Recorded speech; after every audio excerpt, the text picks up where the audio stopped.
Yesterday was a huge day. I'm feeling pretty sore and my back and legs are really feeling it. Haven't done that much digging for about 10 years when I used to do landscaping, and funny how you think your body could just get back into that fitness, but it's definitely hurting a bit more these days.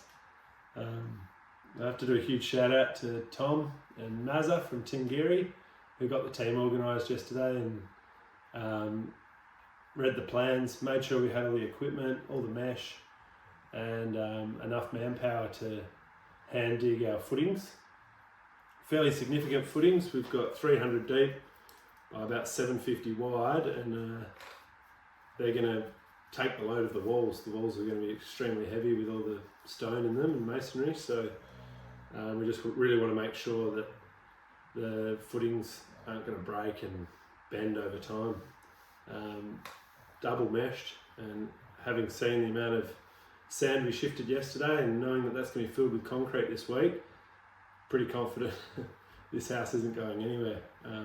Fingers crossed. So yeah, thanks to the boys for yesterday. It was a fun day, slogging it out. I'll keep doing my yoga and stretches this week and be ready for the concrete pour, and yeah, see what happens.